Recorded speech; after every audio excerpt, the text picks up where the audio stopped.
If I told you a tiny math mistake could quietly cost you $200,000, you would call me dramatic.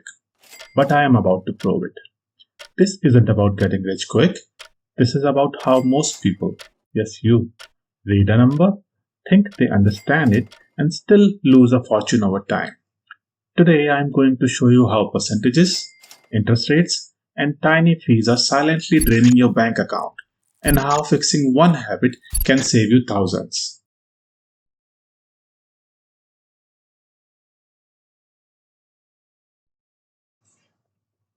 Most people don't lose money in one big mistake. You lose money in small numbers you breeze past. Percentages, APRs, fees, a free trial that you forgot to cancel. On average, people in US underestimate their monthly subscription cost by $133. In a survey, people estimated that they spent average of $86 on subscriptions per month, when in reality, they were spending $219. A $133 gap every month. That's not small. That's a vacation or a starter investment fund. Gone.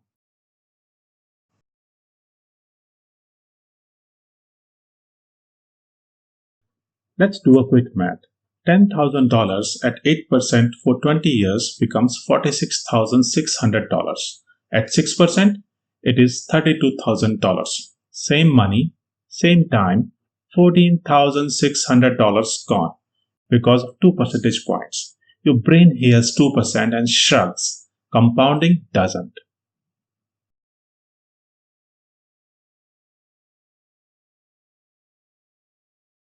A 1% annual fee sounds harmless. It isn't.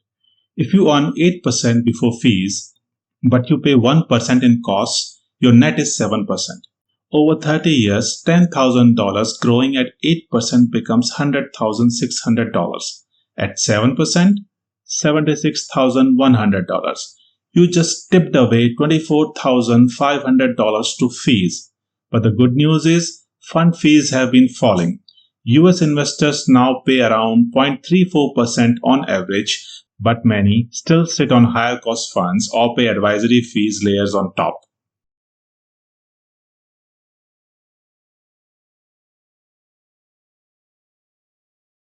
In the United States, average credit card APRs hover around 20 to 24%. If you carry a balance at those rates, interest snowballs very fast. The average credit card debt per person is about $6,400. That's not a number, that's a monthly drain. Total US credit card balances are now roughly at $1.21 trillion. That's not just a personal pain, that's a national habit. If that sounds like you, you're not broken. You were handed confusing math and told to figure it out. Today, you will.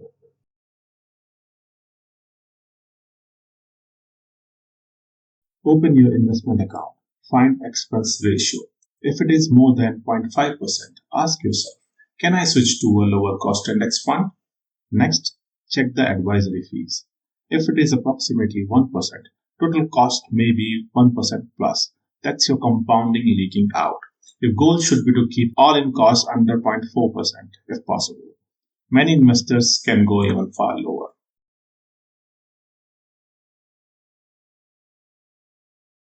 Take your APR, divide it by 12. That number is your monthly interest. At 21% APR, your monthly rate is 1.75%. On a $6,400 balance, that's roughly $112 in interest this month, before you even touch the principal amount. Now ask yourself, what fixed payment clears this in 24 months or less? Use any free debt payoff calculator. There is a link in the description to one. If the number hurts, that's your cue to attack the balance or transfer to a lower rate.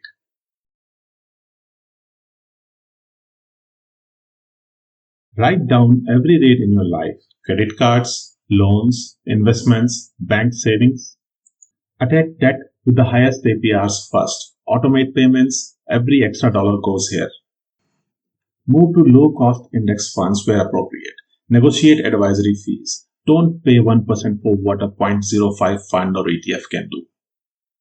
Every fee avoided, every interest dollar saved gets reinvested. Makes the math work for you, not against you. Percentages are not symmetrical.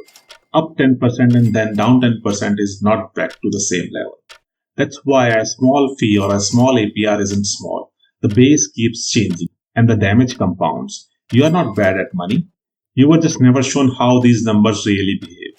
You just learn the trick the banks and high fee funds hope you ignore.